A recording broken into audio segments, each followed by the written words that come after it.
a big radio person in your young days. Oh, right out of college. 100 years ago in beautiful Glen Burnie, Maryland. Yeah? I had a program, Glen Burnie, Maryland. What kind of program? I did. It was public events, public affairs. It was public affairs, although was Wiener a public affair? He would be definitely a public affair. Yeah. And by the way, they're on sale at They're on sale at Diamond. I was waiting for that one. It was too easy. It was too easy. Speaking of saving money, seems you just can't these days when it comes to air travel. I bet you've had some stuff to tell us on air travel.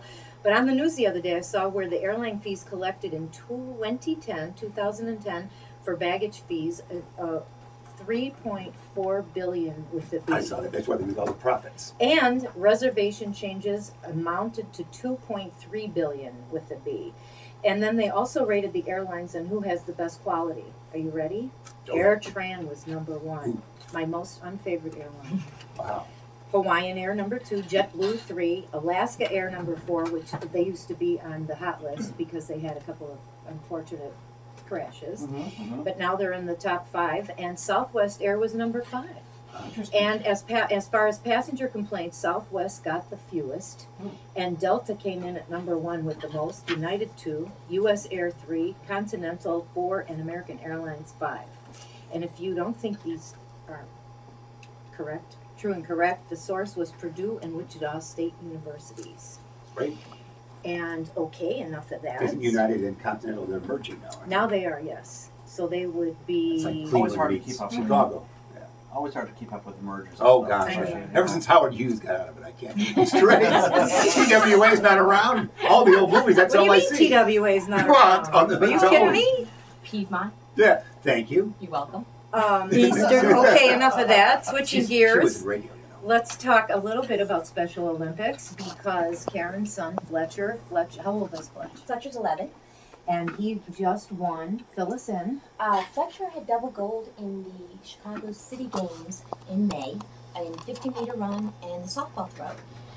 This is his 3rd Olympics. He then advanced to the state games, which were at Illinois State University, Bloomington Normal.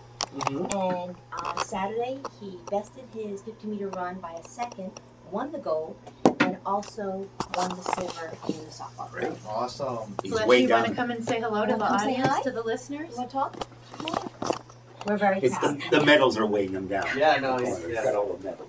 Tell us about Special Olympics, exactly what it means. Oh, Special Olympics started in 1966, 65. It was Shriver's, wasn't it? Shriver. It was Eunice Kennedy Shriver started the Special Olympics. She started it actually in Maryland, in the back of her house in her backyard.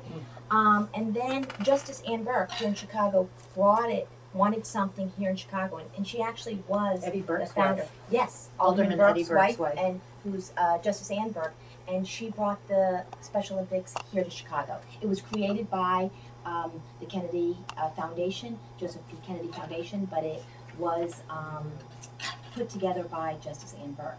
So it actually has roots here. It is 43 years old here in Chicago. Special Olympics promotes young, we now even have an early Olympian. How old? Now there's the Youngest. 6 to 8. 6 to 8, but from what it has been is from 8 to adult. And it's allowing people with disabilities, we're talking about not physical but mental disabilities, to compete in different games. It's all year round. We have winter games, we have summer games, No spring kidding. games. And we've been involved. My youngest has Down syndrome. He's the healthiest little boy with an extra chromosome, as I'd like to say. And we've been involved. I've actually been involved in Special Olympics since I was in high school. So it was interesting when Fletch came along. It was like, okay, he's my Special Olympian, and he loves it. Do we have Special Olympics out here? Well, we do fundraisings for it, yeah. We had the Cop on Top with the Rooftop in Dunkin' Donuts raising money for Special Oh, Olympics. sure. And that's sure. an annual event, and of course, we participate wholeheartedly with that, sure. Sure. It's been what we had a school program. We had a fledgling school program, and then it fell apart. So within 20 minutes, we became independent, and he's Team Fletch. So the whole family's involved, and we do have our school and our community support. It's been quite wonderful. She's and it's involved just- in everything with these kids. He loves it. I'm very blessed, Laura. You are, but you I'm are very blessed. involved in I'm everything. semi-retired. She's the mother of the and year. Yes, yes. literally. I'm semi-retired, but here again, my husband. Here again, it's what I was taught. My mother was the same way, except that she kept a clean house, which I'm not able to do. You get receipts And and the cushions in your I have car. receipts. Got it, right. some of us Some of don't. us don't. You gotta overlook. Something You gotta about, overlook a few you know, things. I don't know, godliness and stuff. But I've been very lucky, and so yeah, we're very involved. And Chicago's been quite wonderful. It is our adopted home, and we're very lucky with wonderful neighbors, a wonderful school, a wonderful public school. And as I said, my mom, this is what my mom did, and I'm very, very lucky.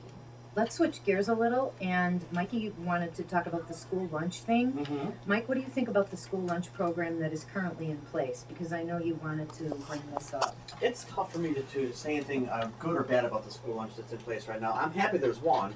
Back when I was in school, there was no school lunch. There was a milk line. Yeah, I had a milk line with Yeah. white or chocolate. Which one do you want? Of course.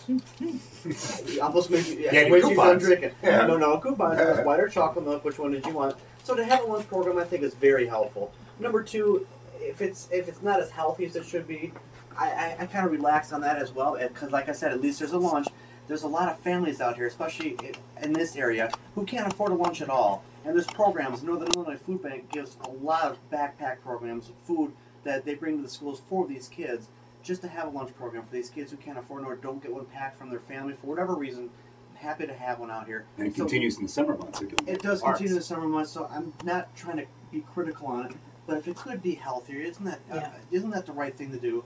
We have a major obesity problem in our country, let alone the state, the city of Elgin. I mean, if you looked at it and just made it a little bit healthier, it would be better, and it'd be like we talk about lifestyle changes. You grow up eating the carrot sticks, you grow up eating the celery, and you stay away from the donuts and the sugars. You're just going to bring that with you when you're a teenager, and you get to make those choices yourself.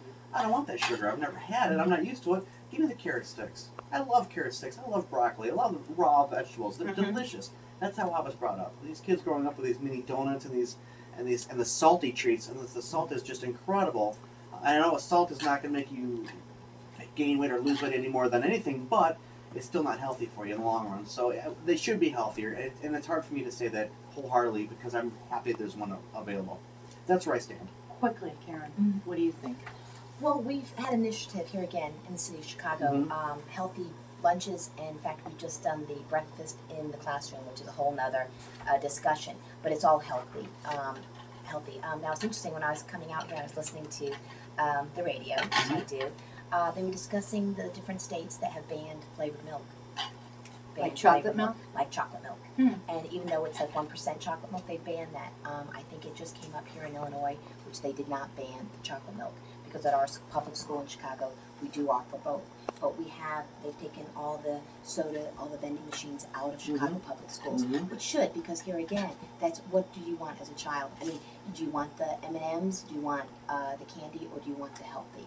I do notice that with the breakfasts, the bananas aren't getting eaten, the apples aren't getting eaten. But you know, it's interesting because They have to train So, what do you think it's of bananas? actually cheaper. It's actually cheaper to provide healthier alternatives than it is to provide that donut. It really is. Wait, Laura's calling a timeout.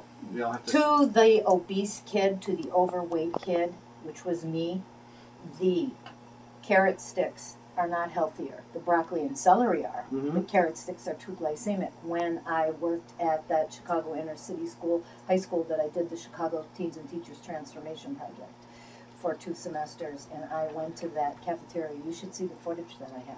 When I went and spoke at a school in one of these neighboring suburbs, my mind just went blank last year, 6th grade class, and I went to lunch with the kids. There was almost half of their tray I could not eat. Peas and carrots I couldn't eat if I was a fat kid. You keep Too many giving carbs. You keep giving the fat kids the carbs, so what's healthy to some is not healthy to somebody else. And I think they need a vast improvement in that regard. But quickly, because we're running out of time, I would like to read something a friend of mine sent to me about a $2 million grant. And she said, "Did you hear about that 5 schools in San Antonio, Texas, are videotaping students' lunch trays before the kids eat and after to see what they're eating and not eating. Parents have to give permission, and my friend thinks this is terrible." She said lunches are posted a week in advance as to what's being served. Don't the lunch ladies see what's being eaten and what's not? That's her question.